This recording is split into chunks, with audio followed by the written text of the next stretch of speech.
नमस्कार। हमारा विषय चल रहा है अव्यय शिक्षण। पिछली 3-4 कक्षाओं में हमने कई तरह के अव्यय, उनका अर्थ और वाक्य प्रयोग सीखा।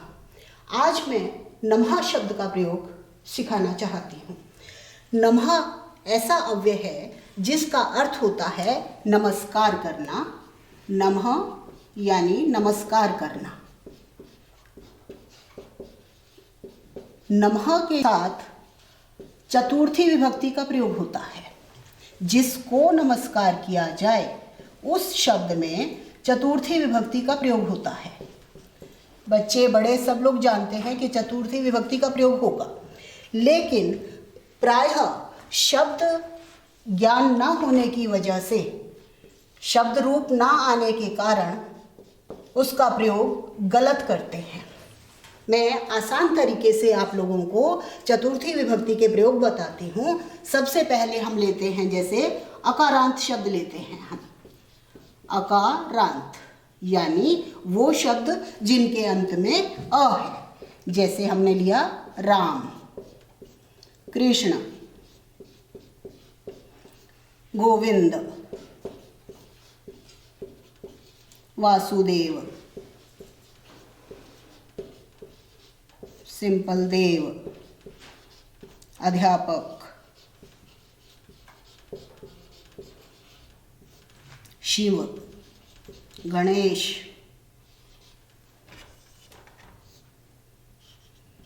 इसी तरह और भी हो सकते हैं अकारांत शब्द। करना क्या है हमें, अकारांत शब्द कोई भी एक, मान लो हमने बालक शब्द के रूप याद कर रखे हैं, इन सब का रूप उसी तरह चलाकर हमको चतुर्थी विभक्ति का प्रयोग करना है। जैसे हम करना चाहते हैं कि राम को नमस्कार है, तो रामाय नमः, रामाय नमः, क्योंकि रूप चलते हैं रामाय, रामाभ्याम, रामेभ्य। अकारांत जितने भी हैं सबका रूप इसी तरह से चलेगा। यदि हम एक को नमस्कार करना चाहते हैं तो एक वचन का प्रयोग करेंगे, दो को नमस्कार करना है द्विवचन का प्रयोग, और ज़्यादा को नमस्कार करना है तो बहुवचन का प्रयोग। क्योंकि राम केवल एक हैं, श्री राम, तो रामाय नमः एक वचन का प्रयोग होगा। ऐसे ही कृष्ण एक हैं, कृष्णाय नमः, कृष्ण को नमस्कार, कृष्णाय नमः। गोविंदाय नमः,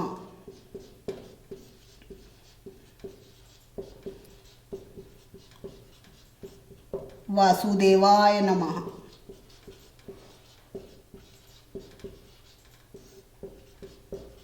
वासुदेव को नमस्कार। अब यहाँ देव बहुत सारे हो सकते हैं, हम बहुवचन का भी प्रयोग कर सकते हैं। देवाय नमः, देवेभ्य नमः। एक वचन का प्रयोग करना है देवाय नमः, द्विवचन का प्रयोग करना है देवाभ्याम नमः, और बहुवचन का प्रयोग है तो देवेभ्य नमः। देवों को नमस्कार। अध्यापक, अध्यापक भी एक, दो, ज़्यादा सभी हो सकते हैं। अध्यापकाय नमः,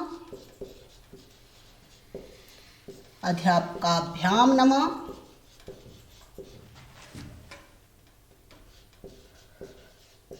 दो अध्यापकों को नमस्कार, या अध्यापकेभ्य नमः।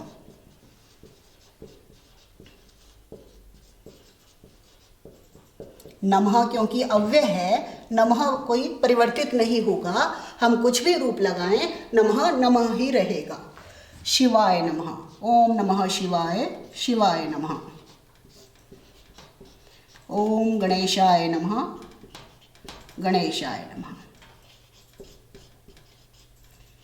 ये मैंने सिखाया आपको अकारांत शब्दों का प्रयोग, जो कि अक्सर ठीक होता है। सभी लोग प्रायः इसका प्रयोग सही करते हैं। अब बात आती है आकारांत शब्दों की, जहाँ काफ़ी मिस्टेक्स करते हैं इसके प्रयोग में। आकारांत अर्थात वो शब्द जिनके अंत में आ है। जैसे मान लो राधा, सीता, दुर्गा, अध्यापिका,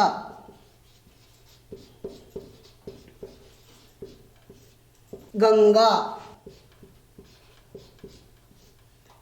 गंगा, यमुना, देवता। आकारांत शब्द यानी वो शब्द जो स्त्रीलिंग बन गए हैं। इनका क्या करना है, इनकी चतुर्थी विभक्ति हमें याद करने के लिए बिल्कुल आसान है। यई लगाना है एक वचन में, जैसे राधा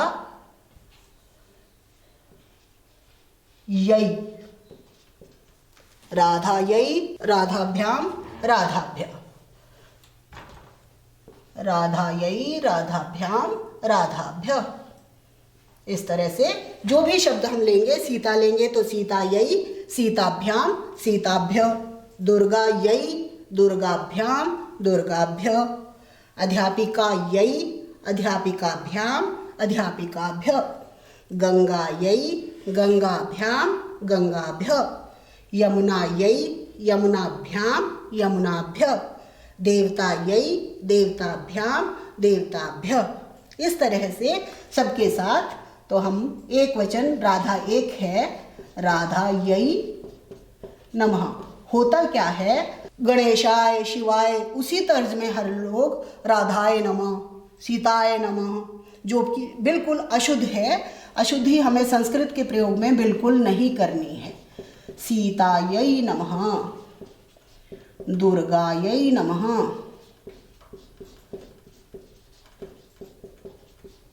अध्यापिका ज़्यादा भी हो सकती हैं, इसलिए मैं यहाँ बहुवचन का प्रयोग कर दे रही हूँ। अध्यापिकाभ्यः नमः। गंगा एक है, गंगायै नमः। यमुना एक है, यमुनायै नमः। आकारांत में हमको एक वचन में यई लगाकर चतुर्थी विभक्ति बनानी है। देवताभ्यः बहुवचन, बहुत सारे देवताओं को नमस्कार, देवताभ्यः नमः। अकारांत और आकारांत आप लोग सीख चुके हैं। अब है इकारांत, छोटी ई वाले शब्द, इकारांत शब्द, इकारांत शब्द। जैसे ई वाले शब्द हैं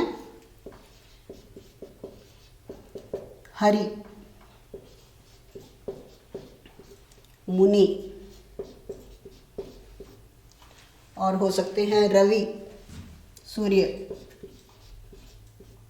जिसको भी नमस्कार करना हो और वो छोटी ई वाला हो, उसका चतुर्थी विभक्ति बनता है हरये, हरिभ्याम। द्विवचन और बहुवचन बिल्कुल साधारण, एकदम आसान है। भ्याम लगाना है मूल शब्द के साथ, हरिभ्यः। एक वचन थोड़ा ध्यान से करना होता है। हरि मीन्स भगवान विष्णु, हरये नमः,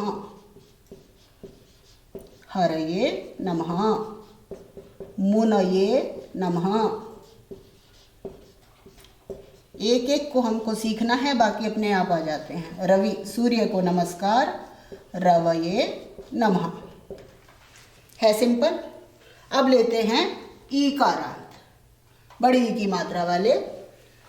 पार्वती, लक्ष्मी, देवी। जैसे हमने लिया ई, बड़ी ई, नदी की तरह से रूप चलाएंगे। पार्वती, लक्ष्मी, सरस्वती, देवी। अक्सर व्हाट्सएप वगैरह में आते हैं, और अशुद्ध यदि प्रयोग होता है तो संस्कृत वालों को अच्छा नहीं लगता। कृपया अच्छे से सीख कर ध्यान से जहाँ भी प्रयोग किया जाए बहुत अच्छी तरह से करें। तो पार्वती यानी नदी, इसके रूप चलेंगे नद्यै, नदीभ्याम, नदीभ्य। पहले नदी का ही लिख देती हूँ मैं, नद्यै, नदीभ्याम, नदीभ्य। इसमें क्या है, जो अंतिम वर्ण है नदी, द, द को करना है, जो भी अंतिम वर्ण है उसको हमें आधा करके यई जोड़ना है। जैसे हमने आकारांत शब्दों में यई का प्रयोग किया था, ऐसे ही हम ईकारांत में भी यई का प्रयोग करेंगे। तो पार्वती का क्या बन गया? पार्वत्यई। इस त को हम आधा करेंगे, पार्वत्यई, और यई जोड़ दिया। पार्वत्यई नमः, लक्ष्म्यै नमः। म को आधा करेंगे, लक्ष्म्यै नमः। थोड़ा सा ध्यान देने पर हम अशुद्धि करने से बच सकते हैं। सरस्वत्यै, सरस्वत्यै। त को अंतिम वर्ण को हमें आधा करके यही जोड़ना है। सरस्वत्यै नमः। देवी, देव्यै, देव्यै नमः। मान लो हमें कहना हो देवी दुर्गा को नमस्कार है, देव्यै दुर्गायै नमः। नेक्स्ट लेते हैं हम उकारांत शब्द, ऊ वाले उकारांत शब्द। उकारांत, मान लो हम लेते हैं गुरु, भानु, साधु। इनको हमें प्रणाम करना हो, नमस्कार करना हो तो हम वही चतुर्थी एक वचन का ध्यान रखना है हमें। द्विवचन और बहुवचन लगभग मूल शब्द के साथ भ्याम और भ्य लगाकर बन जाते हैं। गुरवे, गुरुभ्याम, मूल शब्द के साथ भ्याम लगाया, भ्य लगाया, गुरुभ्य। ये बन गए द्विवचन बहुवचन।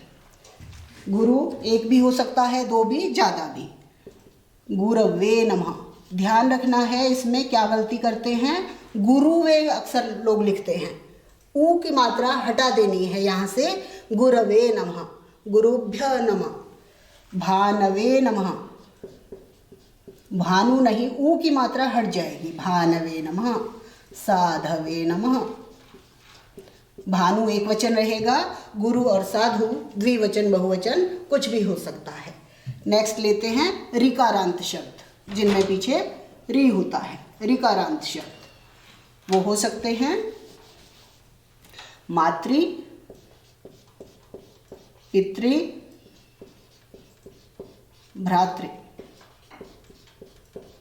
माता को नमस्कार, पिता को नमस्कार, भाई को नमस्कार। रूप चलेंगे मात्रे पित्रे नमः। माता को नमस्कार, ये चतुर्थी विभक्ति बन गई। पितरे नमः, चतुर्थी विभक्ति। भ्रात्रे नमः। थोड़े से अभ्यास से हम हर मात्रा वाला अच्छी तरह से सीख सकते हैं। अब अंतिम है हलंत शब्द, व्यंजन शब्द, हलंत शब्द।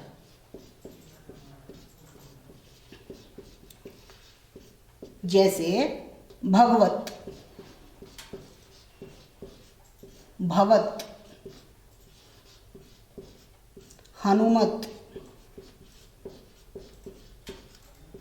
श्रीमत। इस तरह से इन शब्दों का प्रयोग सीखते हैं। इनकी चतुर्थी विभक्ति होती है भगवते, भगवद्भ्याम, मूल शब्द के साथ भ्याम और भ्य। ये हो गया चतुर्थी विभक्ति। तो हमें भगवान को प्रणाम करना है भगवते नमः। दो एक साथ हैं, विशेषण है, मान लो ओम नमः भगवते वासुदेवाय। भगवते इस तरह से और वासुदेवाय क्योंकि वो अकारांत है उसमें आय लगेगा। आपको नमस्कार है भवते नमः, भवद्भ्यः नमः। हनुमत, अक्सर लोग हनुमत में गलती करते हैं क्योंकि होता है हनुमान, वो सोचते हैं हनुमंते नमः। हनुमंत नहीं करना, हनुमते नमः। हनुमान को प्रणाम है, नमस्कार है, हनुमते नमः। श्रीमत, श्रीमते नमः। एक ही मात्रा वाले हैं ये, जितने भी हलंत वाले हैं उनमें चतुर्थी विभक्ति में एक ही मात्रा लग जाती है, भ्याम और भ्य लगता है।